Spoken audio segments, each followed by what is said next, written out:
Scott Pruitt, administrator of the Environmental Protection Agency. Andrew Harrer, Bloomberg News. Reporter Jessica Smith took advantage of access to EPA Administrator Scott Pruitt on Wednesday to ask him about the latest in a seemingly endless series of ethically dubious actions he has taken since being sworn in. In this case, it was the Post's report that he'd asked a staffer to contact the head of the fast food chain Chick-fil-A seeking a meeting. The conversation would not focus on, say, pollution on the part of the chicken sandwich giant. Instead, the apparent intent was that Pruitt used the opportunity to advocate for his wife to be granted one of the chain's lucrative franchises. Pruitt's response to Smith was not contrition or denial. His response was to talk about how great Chick-fil-A is. With great change comes, I think, opposition. I mean, there's significant change that's happening across, not only at the EPA, but across this administration, and it's needed, he said. Look, my wife is an entrepreneur herself. We love Chick-fil-A as a franchise of 8, and it's one of the best in the country, and so that's something we were very excited about.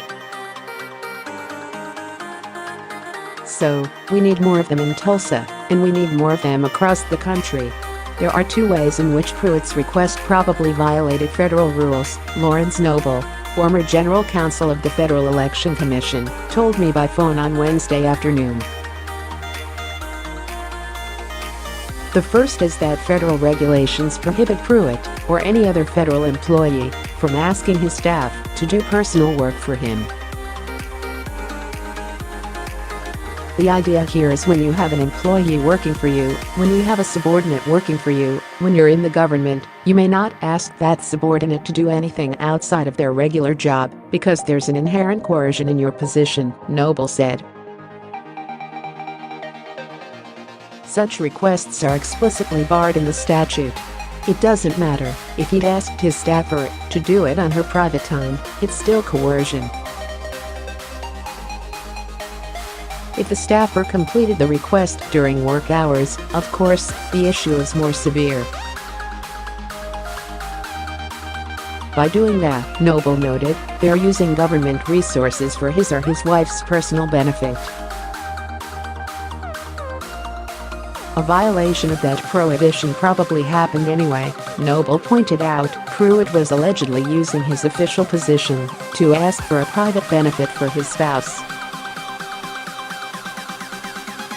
That's a direct violation on the prohibition on the use of public office for private gain, Noble said. All of this was clear from the Post's report on Tuesday. That interview with Smith, though, probably made the situation worse. Rather than saying, that was a mistake, I shouldn't have done that, or, it was totally innocent or saying nothing, he tries to defend it by touting the excellence of Chick-fil-A as a franchise. It's as if he just doesn't care, Noble said. Instead of contrition, Pruitt doubled and tripled down on his actions, Noble added. It's really blatant. In most administrations, Pruitt would probably already have been fired for his past actions. In another administration, violating prohibitions on using public office for private gain could result in several punishments, including a reprimand, firing, and even actual prosecution. Henry Cisneros, who served in Bill Clinton's cabinet, was prosecuted and pleaded guilty to lying to investigators after an ethics investigation. These are serious violations, Noble said. But what's most disturbing is they are serial violations. It's not like he made one mistake one time. What we see here is a pattern of either complete ignorance of the ethics rules or a complete disregard of them. There's just an almost pathological pattern here of just doing whatever he wants to do. That Pruitt has faced no repercussions for the questionable acts that have already been revealed probably offers no incentive to change his behavior, Noble said. Since he clearly has no internal gyroscope on these issues, no internal guidelines, no internal sense of what's right and wrong when it comes to ethics, Noble said, he's going to keep doing this because he's done it so many times and nothing has happened to him. There's no reason not to do it, from his perspective. This new Chick-fil-A revelation, coming on top of others about Pruitt's use of taxpayer funds for expensive improvements to his office, questionable living arrangements, high travel costs, excessive security detail and more, may be the most significant. But his on-video response seems to have tacitly acknowledged the allegation won't reduce the scrutiny the situation has received.